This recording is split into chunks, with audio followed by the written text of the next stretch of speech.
একটা দেশ যেখানে স্বপ্নকে দমিয়ে রাখা হয় ভয় দিয়ে, যেখানে প্রশ্ন করা মানে অপরাধ আর সত্য বলা মানে বিপদ ডেকে আনা। সেই দেশেই এক ছেলে জন্ম নিল নদীর বুকে জেগে ওঠা এক দ্বীপে। দরিদ্র, অজানা, অদৃশ্য, কিন্তু তার কণ্ঠ একদিন গর্জে উঠবে ঢাকায়, চট্টগ্রামে, রাজপথে, সংসদের সামনে। আর সেই কণ্ঠ বলবে, আমি কারো বিরুদ্ধে না, আমি অন্যায়ের বিরুদ্ধে। সেই লোকটি হলো নুরুল হক নূর, এক অবিনাশী কণ্ঠের গল্প যা কাঁপিয়ে দিয়েছিল পুরো জাতিকে। হ্যালো বন্ধুরা, আমি Ashik Jacky. Welcome to Biomotivex. আজ আমরা একসাথে হাঁটব নুরুল হক নূরের জীবনের প্রতিটি বাঁক, প্রতিটি ঝড় আর প্রতিটি জয়ের পথে। চলুন শুরু করা যাক। 1990-এর দশকের শুরুর দিক। বাংলাদেশে তখন রাজনৈতিক অস্থিরতা, দারিদ্র আর স্বপ্নভঙ্গের মাঝখানে দাঁড়িয়ে এক প্রত্যন্ত উপকূলীয় গ্রাম, পটুয়াখালীর চরাঞ্চল, নদীর বুকে জেগে ওঠা একটি ছোট দ্বীপ, যেখানে কাঁচা রাস্তা, খোলা আকাশ আর কুয়াশা ঢাকা ভোরের মাঝে জন্ম নিল এক শিশু, নুরুল হক নূর। তখন কেউ জানতো না এই ক্ষুদ্র গ্রাম থেকে উঠে আসা এক ছেলে একদিন পুরো জাতির কণ্ঠ হয়ে উঠবে।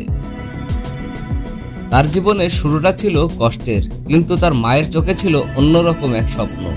তিনি প্রায়ই বলতেন, নূর, মানুষ হবি, নিজের জন্য নয়, সবার জন্য।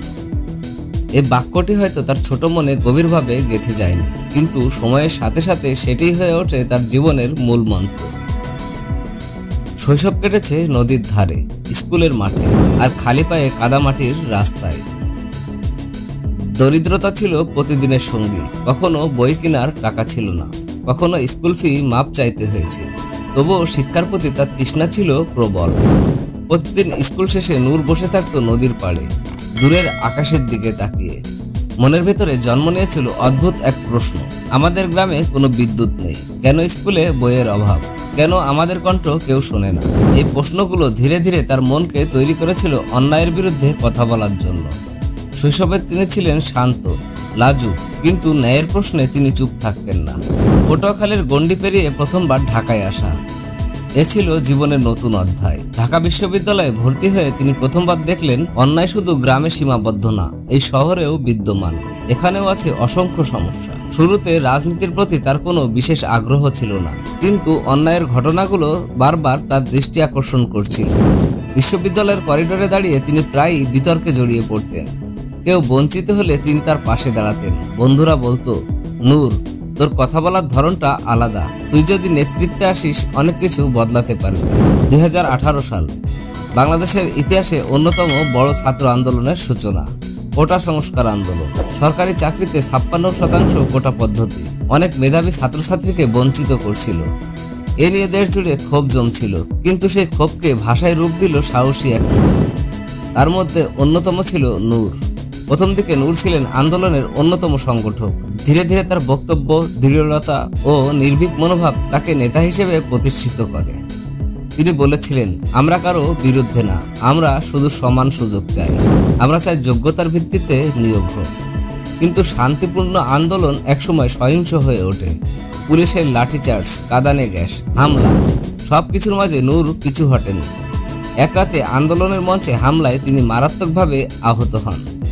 হাসপাতালের বেডে শুয়ে তিনি বলেছিলেন, আমাকে আহত করা হয়েছে, কিন্তু আমার কণ্ঠকে কেউ থামাতে পারবে না। 28 বছর পর ডাকসু নির্বাচন হলো 2019 সালে। অনেকেই ভাবেনি নূর প্রার্থিতা ঘোষণা করবে, কিন্তু তিনি করলেন, এবং সেটা করলেন সাধারণ ছাত্রদের জন্য। ভোটের দিন সাধারণ শিক্ষার্থীদের মধ্যে ছিল এক ধরনের উত্তেজনা, যদি নূর জিতে যায় তাহলে কতই না ভালো হতো, এবং সেই ইতিহাসটাই ঘটল। নুরুল হক নূর নির্বাচিত হলেন ঢাকা বিশ্ববিদ্যালয়ের কেন্দ্রীয় ছাত্র সংসদের ভিপি হিসেবে। এটি ছিল শুধু একটি পদ জয় নয়, এটি ছিল দীর্ঘদিন পর সাধারণ ছাত্রদের জয়। তার প্রথম বক্তব্যে তিনি বলেছিলেন, এই বিজয় একজনের না, এই বিজয় প্রতিটি সাধারণ শিক্ষার্থীর। ভিপি হওয়ার পর নূরের জীবন আর আগের মতো থাকেনি। বারবার তিনি রাজনৈতিক হামলার শিকার হয়েছেন, তার উপর চালানো হয়েছে মামলা, হয়েছে অপপ্রচার। একবার ঢাকা বিশ্ববিদ্যালয় এলাকায় দিনের আলোতে তার উপর হামলা হয়। তিনি রক্তাক্ত অবস্থায় বলেছিলেন, যারা মনে করে আমাকে ভয় দেখিয়ে থামাবে তারা ভুল করছে। আমি যতবার পড়ব ততবারই উঠে দাঁড়াবো। এই দৃঢ়তা অনেককে অনুপ্রাণিত করেছে, আবার অনেকের জন্য ছিল এটি একটি আতঙ্কের কারণ। শুধু ছাত্র রাজনীতি নয়, নূর বুঝতে পারলেন দেশের সত্যিকারের পরিবর্তন আনতে হলে জাতীয় পর্যায়ে যেতে হবে। তিনি গঠন করলেন বাংলাদেশ গণ অধিকার পরিষদ। তার লক্ষ্য ছিল সহজ, একটি ন্যায়ভিত্তিক বাংলাদেশ যেখানে প্রতিটি নাগরিক সমান মর্যাদা পাবে। তিনি বললেন, আমরা রাজনীতি করব মানুষের জন্য, ক্ষমতার জন্য নয়। আমরা চাই এই দেশ সবার হোক। তিনি শহর থেকে গ্রাম পর্যন্ত ঘুরে বেড়ালেন, মানুষের কথা শুনলেন এবং নতুন প্রজন্মকে রাজনীতিতে আসার জন্য উৎসাহ দিলেন। আজও নূর তার পথে হাঁটছেন। আক্রমণ, মামলা, অপপ্রচার কিছুই তাকে থামাতে পারেনি। তিনি জানেন পরিবর্তন সহজ নয়, কিন্তু তিনি বিশ্বাস করেন যদি সত্যি কথা বলার মানুষ থাকে তবে অন্যায়কে চিরকাল টিকিয়ে রাখা যায় না। তার জীবনের গল্প আমাদের শেখায়, কোনো গ্রাম, কোনো দরিদ্রতা, কোনো ভয় একজন মানুষের স্বপ্নকে থামাতে পারে না, যদি সে নিজের জন্য নয় সবার জন্য লড়তে চায়। নুরুল হক নূর হয়তো শুধু একটি নাম নয়, একটি প্রতীক, একটি আন্দোলন, একটি অদম্য কণ্ঠ যা প্রজন্মের পর প্রজন্মকে মনে করিয়ে দেবে সংগ্রাম চলবে। আপনার যদি নুরুল হক নূরের এই গল্প ভালো লাগে তাহলে ভিডিওটি শেয়ার করুন, আর সাবস্ক্রাইব না করে থাকলে চ্যানেলটি সাবস্ক্রাইব করবেন। আজকের মতো এ পর্যন্তই। সকলে ভালো থাকবেন। আল্লাহ হাফেজ।